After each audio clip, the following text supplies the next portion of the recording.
Most people don't think of strategy that way. Developing a new strategy. Strategic blind spots. When strategy meets reality. Strategy and innovations. In the strategy world. Drive their strategic goals. And welcome back to Strategy Meets Reality podcast.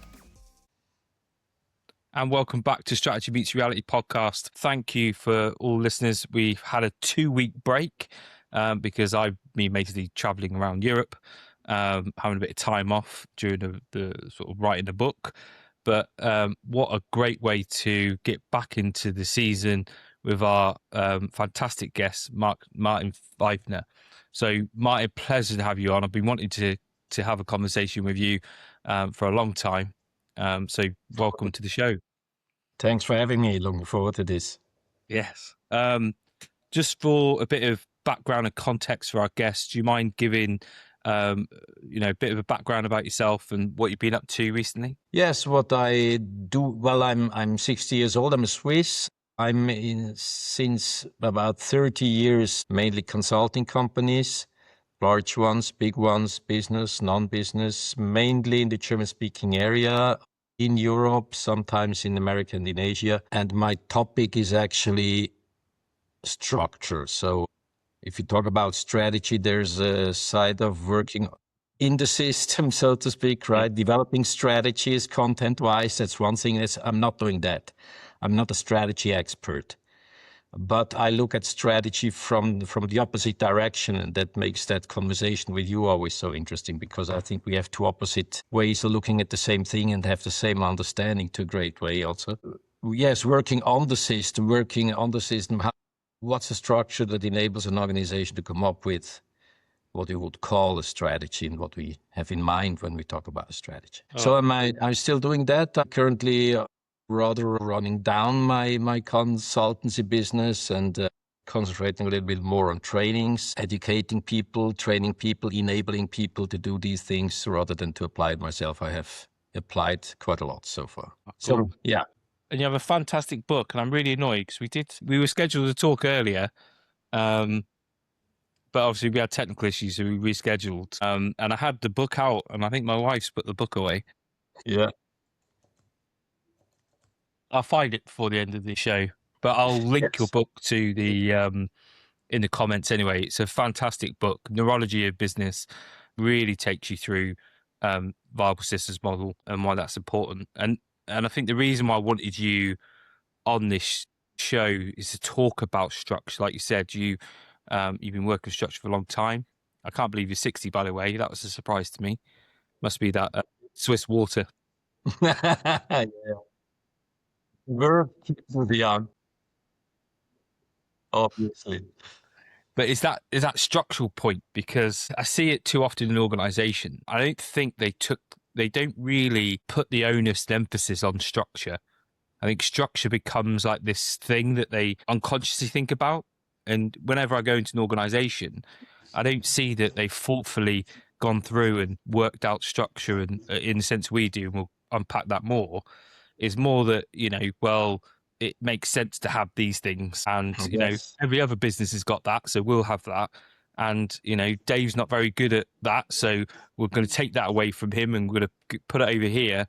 And it doesn't seem to be a purposeful logic to structure. How do you find that? Yeah, something seems to be missing, right? I mean, my basic thinking is around 3 dimensions of organizing, and I think we only cover 2 of them so far, and that creates the problems. Yeah. What are tools?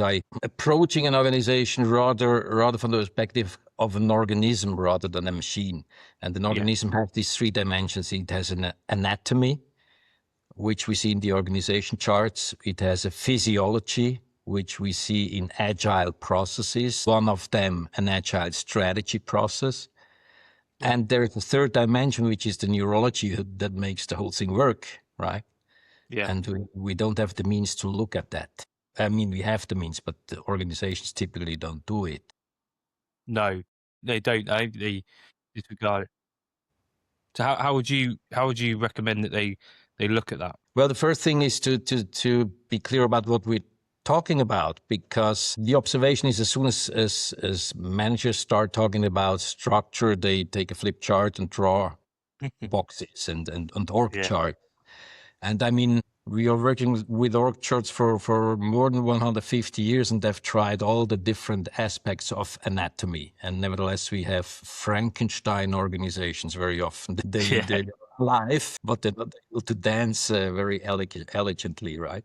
Yeah. So, and then they have the processes, and thanks God, we have agile processes nowadays. We have IT supporting these things and so on. But what I observe is that the agile community currently asks the question, what comes after agile, because the thing still does not work. For example, they try to have safe structures, agile structures, combined with a hierarchy that leads to absolute uncertainty about who is deciding what. Yes. There's an excellent book actually by Dan Davies. I don't know if you heard of him. Yes, the Unaccountability Exactly. Machine. Yes, yeah, The really good book. unaccountability machine. So very often they have, let's say, they have reasonable autonomies and they have good processes, good physiology, but they have unaccountability machines, right? Because the neurology is not working. The neurology is what we need to look at. What is neurology? It's decision taking and communication, control and communication in that sense. Yes. Who takes what decisions, on what base, who needs to inform whom, and so on. That's exactly, I think, one of the, if not the biggest issue in probably worldwide organizations, business and non-business, especially in Europe and especially in Germany also. I know the German market. I'm not so familiar with France or England. Yeah, I think England's the same. They love a consensus. There's no one to make, especially when you go into, and I suppose that it really depends on the size of the organisation and the type of organisation. But you see it very prevalent in public services. Yeah. And soon they start getting larger. We tend to go into this consensus. We don't want to make a decision unless everyone's on board. And then when things start to slide, no one really knows who should take the decision. So everything just goes upwards. Yep, exactly. And that it leads to a complete overload, and that's what we observe in management, right? The people are completely overloaded. They are frustrated because they take decisions, but they're not implemented. But they are helpless somehow because they're not used to look at that third dimension, which is actually the leading structure. What is my leading structure? What is my decision and control structure and communication structure? And I think that's the bad news. And we observe that small or large into the European Union organization. We can talk about whether it has a strategy or not. I'm laughing because I'm like, nah, no way. No, Business, non-business, so it applies everywhere, I think. And especially German automotive industry, it's a big topic currently.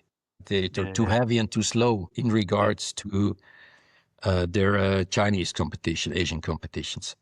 So, but the good news is that there is even a science to it, which is cybernetics, the science of communication and control. So we don't need to guess around and we don't need to rely on management fads. We have a science that helps us to look at that neurology of an organization and to find out whether it's pathological or not.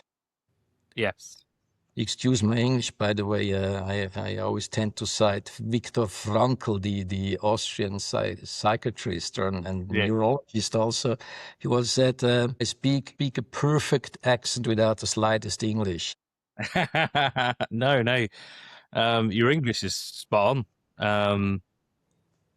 I always think that when I go, well, definitely when I was traveling Europe, I'm going off slightly off track here, but when I was traveling through Europe, I really noticed the privilege that I didn't have to change my language. I just spoke English, and everyone around me spoke English. You know, or I know a little bit of German that got me by when I was near the sort of Austria-Switzerland border. But apart from that, I could just speak English. And I suppose this is part of what we're talking about, this communication, because it's quite a privilege that you could speak one way and everyone understands. And I think that in organizations, we get like this. We assume that we have a corporate language and we just communicate and everyone will understand and interpret what we're saying correctly.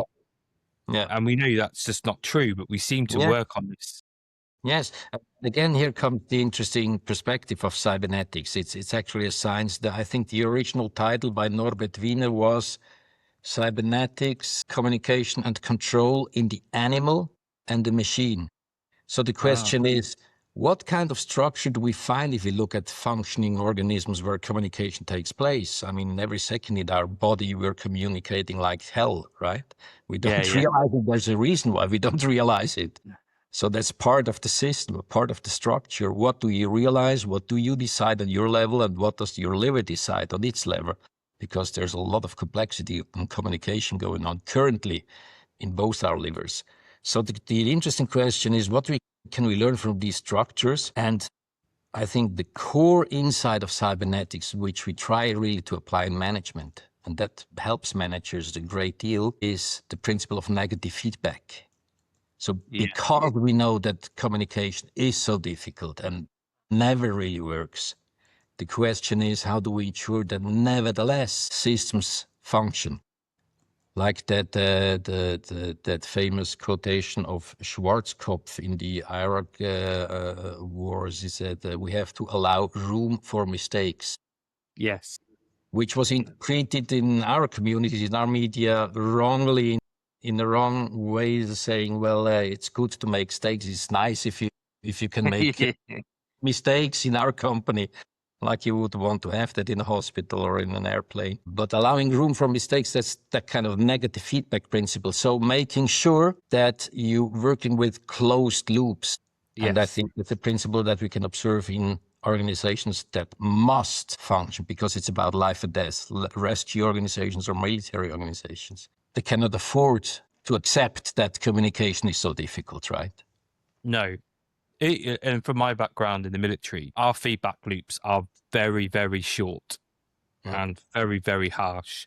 It's like we will know if we've made a mistake very quickly and very harshly. Like in civilian world, the feedback loops are, if they do exist, and I question a lot of them, they exist, but they're very long.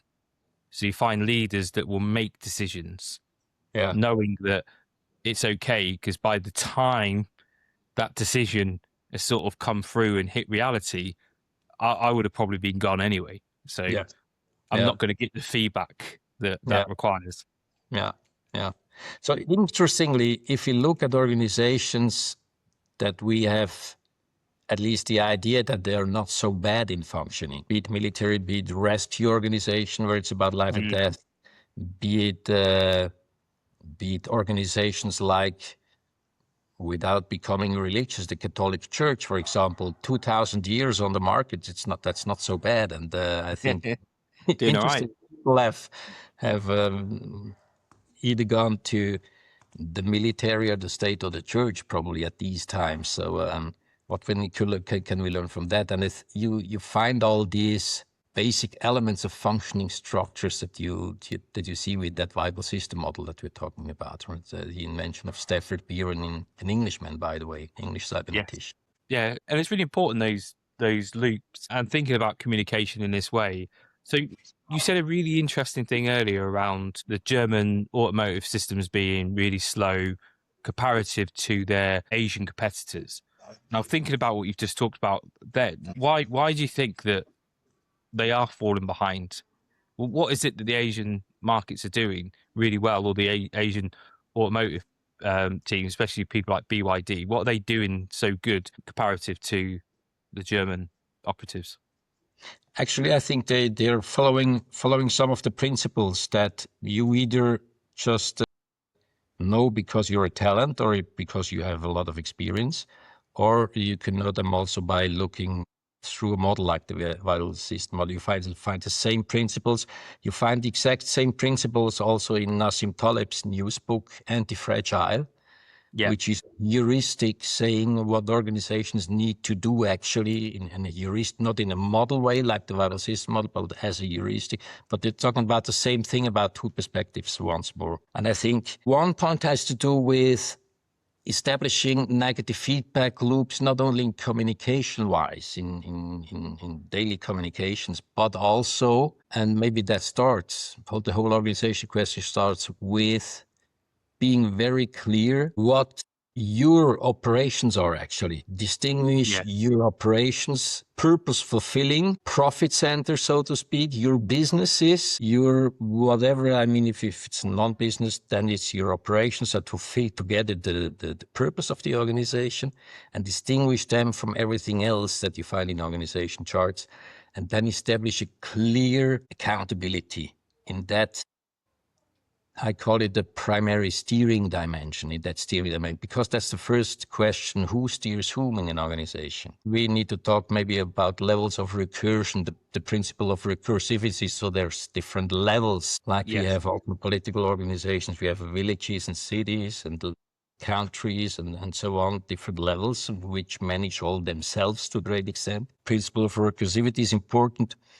But then also to establish that clear accountability. Who takes decision? Who is accountable? Who can take a decision without asking 5 people? Because and that consensus-oriented organization that you've been talking about, I observed that as well. Also in the markets I am active in. And the more fog you have in the future, the more difficult it gets to get numbers behind decisions, the more discussions you have and the more people you need to involve. It's not about being able to involve people, which is okay, but the need to involve people. Without them, you cannot take a decision. That's really deadly, and that's where it all starts, I think. That's what the Chinese are doing better than we're doing here. Here, very often, for example, we have a lot of unclarity between business unit product owners, globally responsible for product areas, and region, for example. So that's what I'm talking about. Who steers whom? Yes. What's our primary steering dimension? Is it the regions, or is it?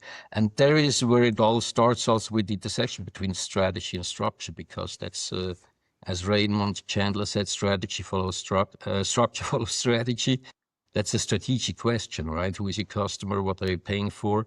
What is your strategy? And what is your right leading dimension? Yes, yeah.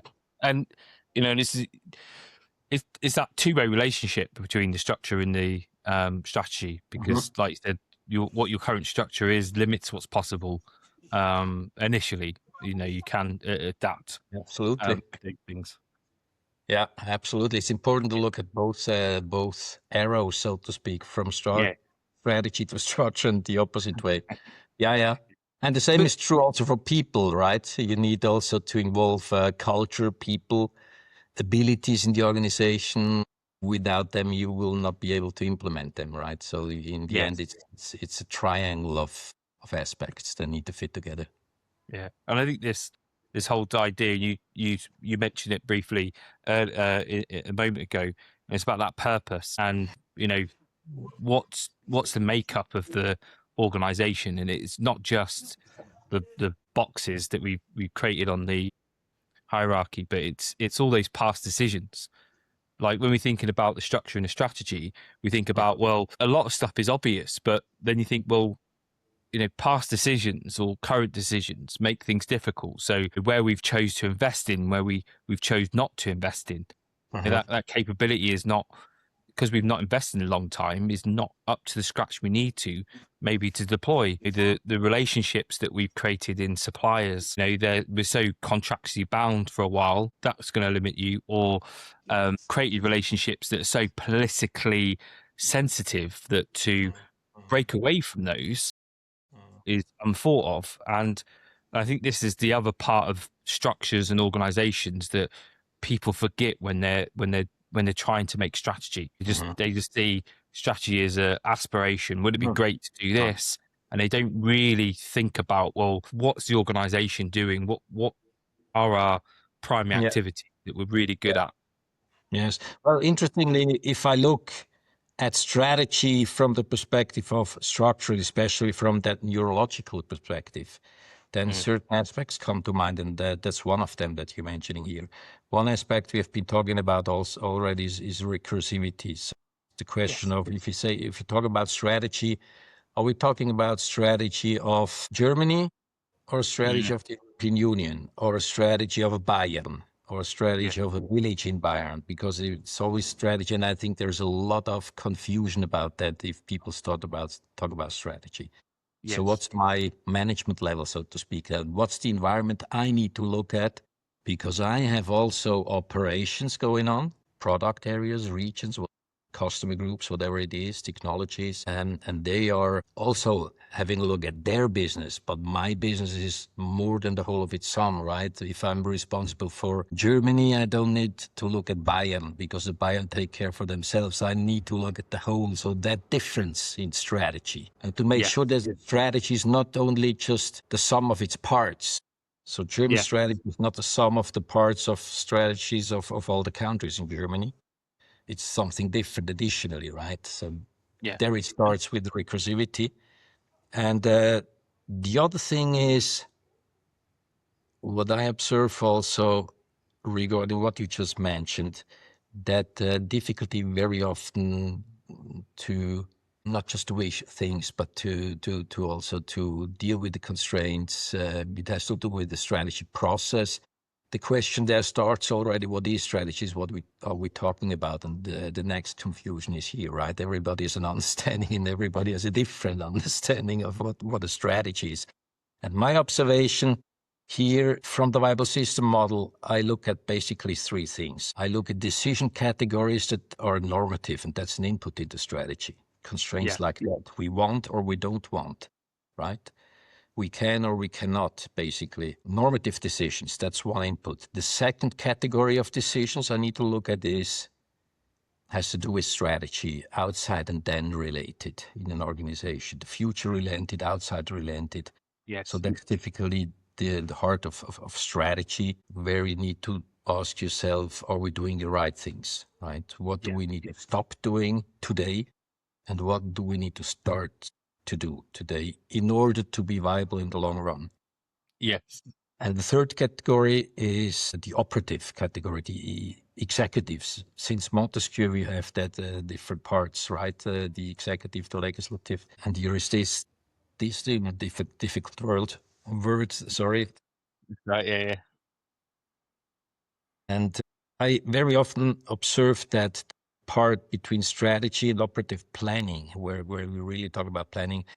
People have a lot of planning. What they do is they take the past and it determines the future, right? They have some prognosis and then make turnover expectations and planning like that.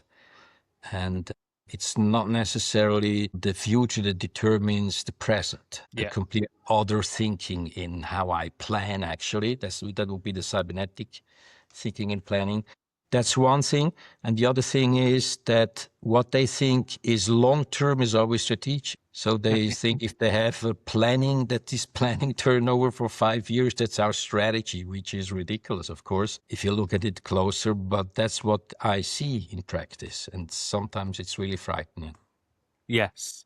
There is definitely that huge confusion about what is strategy and also how that plays into the different parts.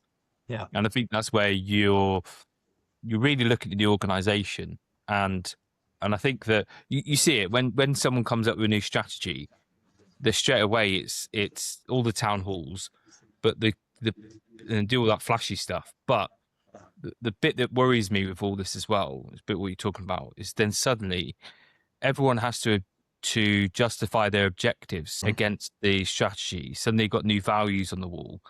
It's almost as if that when the new strategy is announced, everything changes. And it doesn't, because a lot of the times, definitely when you think about structure, you're not suddenly going to change your whole structure of your organization overnight. It's just not going to happen. People try, and that's why they go into turmoil. But there are things that will just stay the same. Yeah. There are parts of the operation that won't change what they're doing, but there are certain things that will also change. very important aspects, also neurological wise, right? Yeah. It has to do with the synchronicity between what is happening outside and what's your speed of reaction, your reaction time. And it has to be synchronized if you want to stay in business in the long run, right? So you need to be able to react fast enough. And that's the topic where we started also when we compared Asia versus our own industry currently, where the pain point is. It has to do with how we deal with And I think technology helps us a great deal with that. We need to manage in real time nowadays. So the Yes. also in strategic structures was all after 5 years, after 3 years, after 7 years, we start the strategy process and we fill out a lot of formula, a big project, right? And then there's a Yeah. strategy, and then there's a plan. Then we do it, whatever happens. That's not working anymore. It's much more dynamic. So we have to be able to think completely different. So from the perspective of the viable system model, we need to take care for that ambidextry to build the future business on one hand, and on the other hand, optimize the existing business where we earn the money for it also.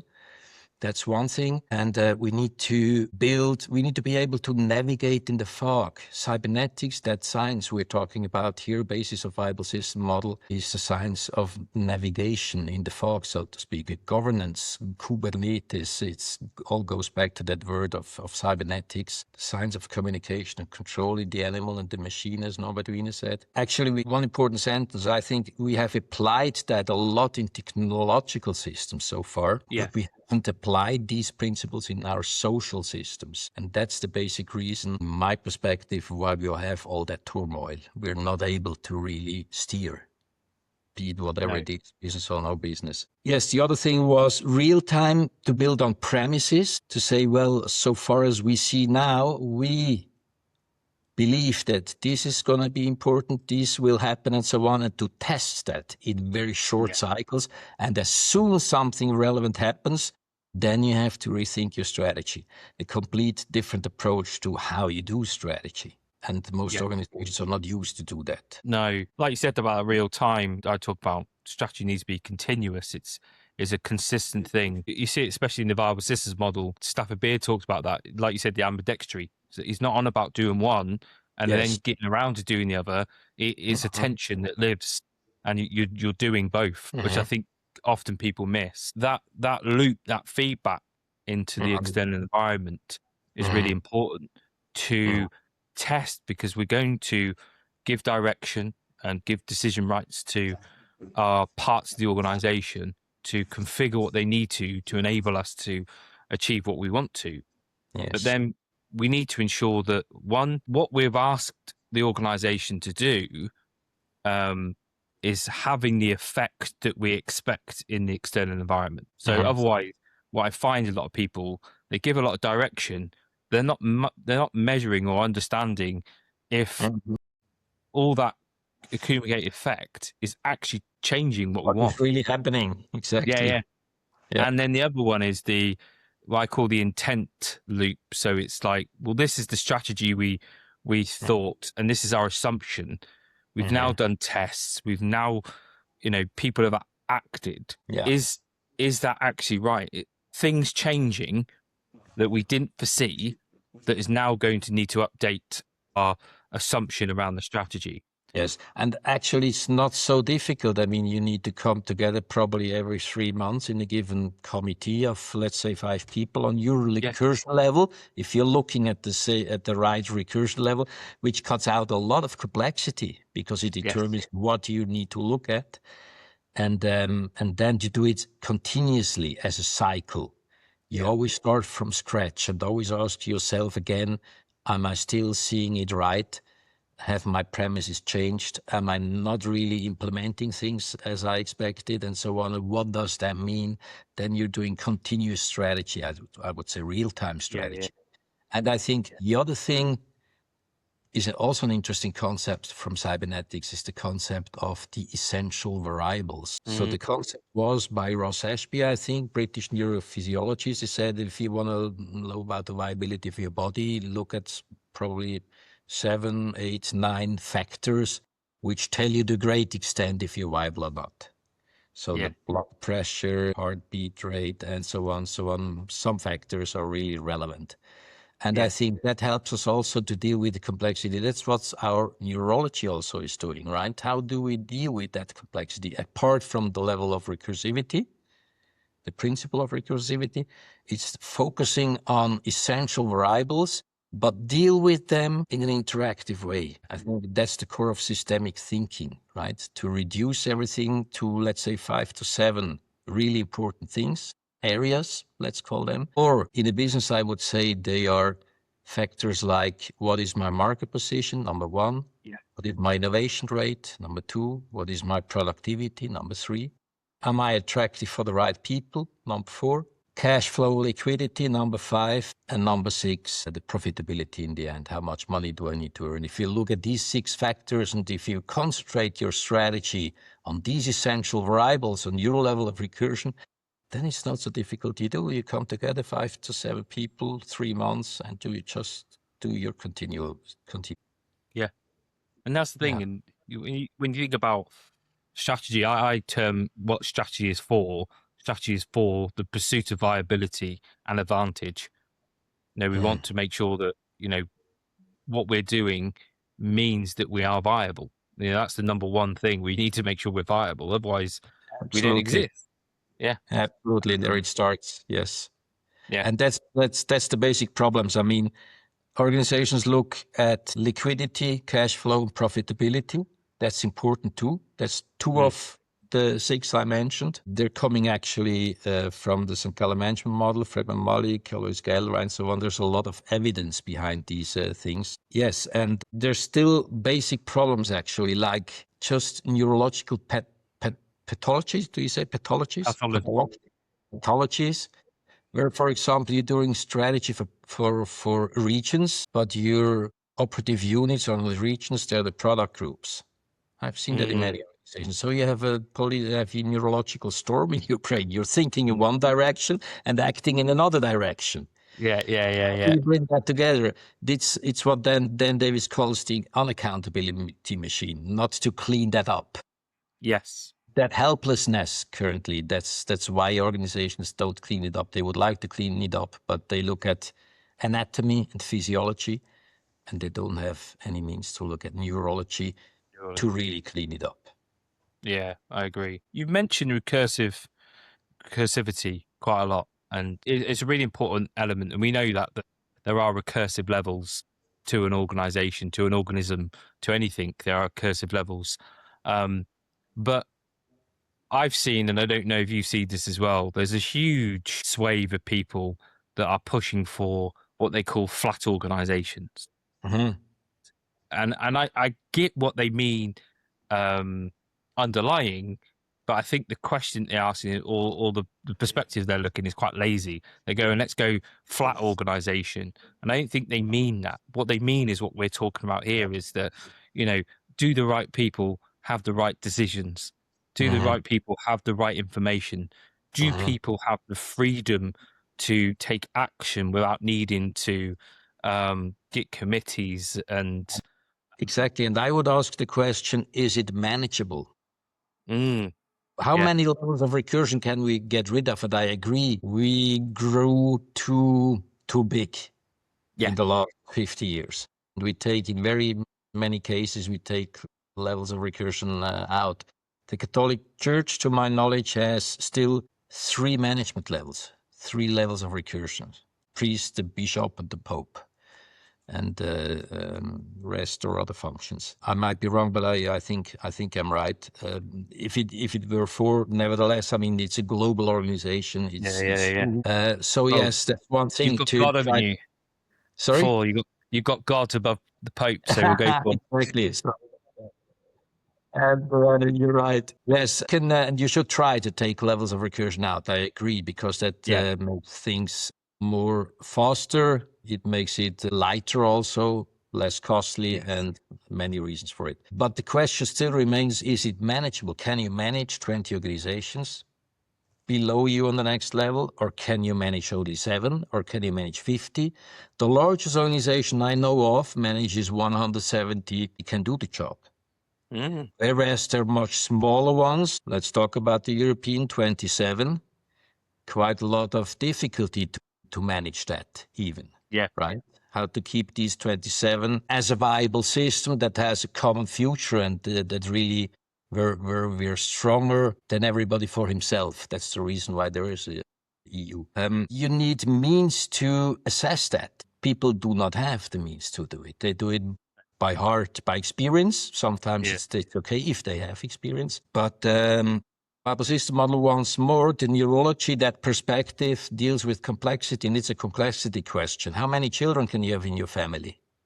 Yeah, And yeah, can you yeah. have adopted and other cultures or not? All that adds to complexity. And complexity can be as huge as it wants, as long as you have enough complexity to deal with it, which is called Ashby's law. Only variety can destroy variety or absorb variety. Another topic we could spend an evening on, I think. I know, yeah, I was going to say. But as long that is fulfilled, it's okay. So if the European Union would be strong enough and function as an institution, then it would be okay to have 27 organizations. Yes. So it's a question of design, right? Yes. Neurological design. What I say is you can look at org charts, you don't find it out. No. And you look at processes and you won't find it out either.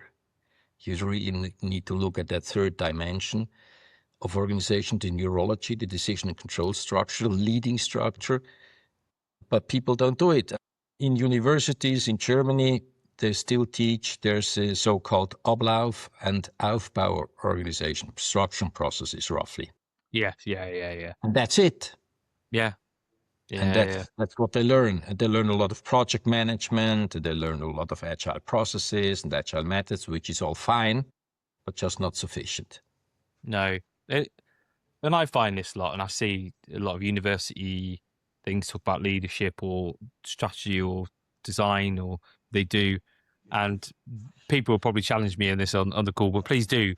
But I see a lot of it as I call it woo-woo stuff. Woo-woo, I call it. It's a bit, it's nice. Everyone's that nice, you want that flat organization, or they go in there and they're still teaching old school ways of bureaucratic management that we know just don't work. It's too stiff. Yeah. But I rare to find one that really teaches about things about Ross Aspey. Like, do they talk about law of requisite variety and how important that is to understanding these questions? Do they talk about how do we measure complexity in a business, and then thus by understanding that what does that mean to our structure and how we design ourselves? Yeah. I don't think they're teaching this type of thinking. Yeah, how do I make these complex things work? That's the question, right? And it's like a higher order of engineering. I mean, they deal with organizations somehow in a very mechanistical, primitive thinking way. But I understand people. I mean, they are good in what they do. They have become managers, and I have a lot of respect for these people, by the way, because they have been successful in the past by what they have been doing, and they're the best experts in their area, I'm sure. But the general understanding of how do I make it work on that science? Cybernetics is the science of functioning, so to speak, right? That understanding is just not taught. You can't get it. It's not around. And I think this is what I try to shed some light on with my experience. And yes, with the book that you mentioned at the beginning, I do some trainings, teach people, other people. I work with Metaforum. You know Metaforum, I think. Are you a member too? I'm not sure. Yeah. And I spoke, you invited me to speak as well, didn't you?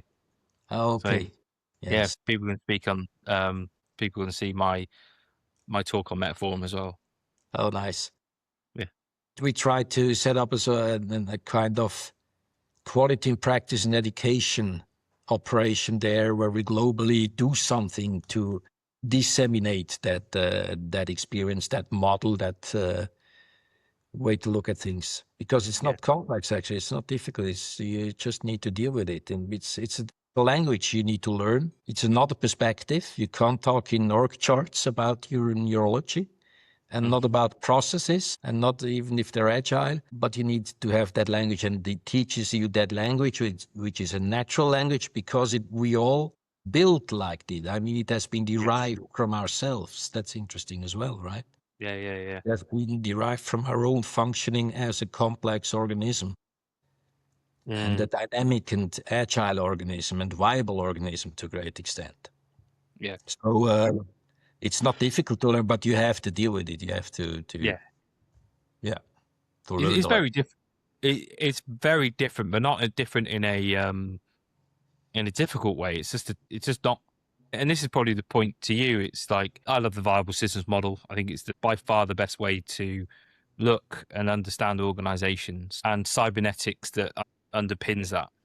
But why, from your perspective, why do you think it is not just readily taught in universities and business schools at the moment? Good question. I think basically because it was not necessary. It was okay to talk about these two dimensions. I mean, we have made a lot of progress in the last 20 years about agile processes. Yes, agile processes. And maybe it was good to focus on physiology, and IT has enabled us to do a lot since the 90s, business process reengineering, hammer and check. That was a revolution. So the question of now that we have computers, how could we organize processes differently rather than just make them more efficient? That started there, agile. But I think the next wave, the next door into a new area must be to look at that neurology. And I don't know of any other model that allows us to do so. It was not necessary in the past. I think that's my answer to your question. Why isn't it taught? Because like the double entry bookkeeping, is that the term? Double entry bookkeeping? Yeah. It has been invented quite a long time in the north part of Italy before it was used widely. And until then, environments were not complex enough so that just the ordinary bookkeeping was not sufficient. Everybody did bookkeeping. But then we had the first banks, also in Germany, the Fuckers, the Medici in Italy. So it became more complex, the environment. Making business became more complex, investments and deviations and things like that. So suddenly it became necessary to deal with it. And now what we observe is the time where managers feel that necessity to think about their decision structure. To find out that living in that matrix, as we thought, it's not going to be the future. We are too slow and too heavy. Yeah. And with that as well, because you've got everyone's panicking about AI and all that at the moment. And I'm saying that if you really want to be able to have AI in your business to be this learning organization that can help you, the best way to do that is understand cybernetics and the viable systems model, because it relies on the information, right, to be able to adapt and learn. And that's what Stafford Beer is on about. It's about how do we create an organization that adapts and learns and maintains its viability. And you could do that with AI. But for that to work, you can't have the lack of neurology like we do now, because the neurology is what it needs to be able to work. Absolutely. I'm glad you talk about it. That's an important point, because if you apply AI to a wrong neurology, a wrong decision and communication structure, things just get worse as they are, because you're doing more efficiently what you shouldn't be doing, actually. It's pathological, right? All organizations have their pathologies, or some pathologies. So it's a dangerous thing. So I absolutely agree to start with that decision and communication structure, be clear about it, and then to apply AI to it, because that increases your intelligence there where you need it. And otherwise, people just get into their hairs. Yeah. And then you've got already in the viable systems model, you've got system 5, the governance and ethos. And the governance, it's the, how do we check, make sure and agree with those decisions that are coming up, so that the AI can learn and say, do you know what? Actually, there's probably a better way of doing this. And this is this. How do we have that governance to check to make sure that decision is right and we adapt the organization? And I think AI will allow us and help us also to make a big step in terms of that. I'm talking about the viable system model. We have these 5 decision systems, right? And that decisions 3, 4 about that balance between what is right for the future and what is right for today's business, that ambidextry. I think it can help us quite a lot to be better in that. Stafford Beer has developed the concept of Teams integrity, a communication structure, and the concept of an operations room, which was at that time a physical room that he established also in Chile under Allende before Pinochet bombed it. And that kind of decision room, be it virtual or physical, where you have filters that you tell yourself when your attention needs to go somewhere, rather than us finding information in 100 pages of information, right? Of data, reports, computers that tell us when our attention needs to go somewhere, where we can simulate, where we do not forget, where we have a memory, where we have all these things, also common pictures changing of our perceptions of the environments and so on. So I think there's a lot of music in that. And PIMS, for example, PIMS London is working on these things also to establish it in organizations. So that's why I'm in the advisory board there. That's why I think it's interesting. Yeah. It needs to be. And you brought up a really good point about memory. And I think that's one thing that we need to get better at. And, an AI can help with that, is that I can guarantee you're going to see it a lot more now with the rise of notebooks and stuff, AI notebooks or note takers and stuff, that leadership conversations will start to be recorded. Yeah. And so we can finally have a memory for why we made those decisions. Because at the moment, we post-rationalize our decisions, and we don't really have that memory, that organization intelligence to really understand what's caused us to move and adapt. Yes, it's an interesting discussion. We have also a group in Metaforum that is dealing with these questions. And there's a lot of music in it, a lot of danger also in it. I mean, we are all aware of dangers of AI, I think. And the more important even it becomes to use AI in functioning steering structures, functioning governance structure. I absolutely agree to that. And now regarding these operation rooms, yes, there are pictures like, I think we could talk about visions here, where you have EVAs, three-dimensional holograms you can talk to, and you can simulate things in your organization, and you have all the information available and so on. Maybe we're not too far away from scenarios like that. It still sounds science fiction to us, but times currently show us that things are developing much faster than we have expected. But before you go, what would you like for our listeners to go away and reflect on from this session? I think my professional life's mission, so to speak. My English. No, what is important is that we really reflect on, if you talk about organizations, on these three dimensions. I think we're really missing something out. That third dimension, based on the science, is available and so on. So I think my personal mission really was to shed light on that, to make it applicable in organizations, which I try to in my book and in my trainings, and also just to inform people that this is to your usage. It's there. We have the technology, we have the practical experience, we have the success stories, we had everything, so to speak. And I think it's the time where these things are just becoming necessary. So that would be my suggestion to the audience, to start thinking about that dimension. Yes. Yeah, definitely. And I think they need to. And they've got loads of opportunity to, if they want to. And I'll link your book in, where you do talk a lot about that in the book. And also to Metaforum, if people want to get involved in Metaforum. There's a great resource there on the YouTube channel you've got, and the actual site for discussions and understanding neurology of the business, and also viable systems model, which I think is really, really, and the underpinning of cybernetics. So it's been absolutely fantastic to have you on. For our listeners, if you've enjoyed this as much as I have, please share so other people can get value from Martin's great perspective. So once again, Martin, thank you so much for being a great guest on the podcast. Thank you. It was a pleasure. Thank you, Mike. It's always a pleasure to talk to you. Thank you. Yeah. Same. Thank you. Take care. Ciao, ciao.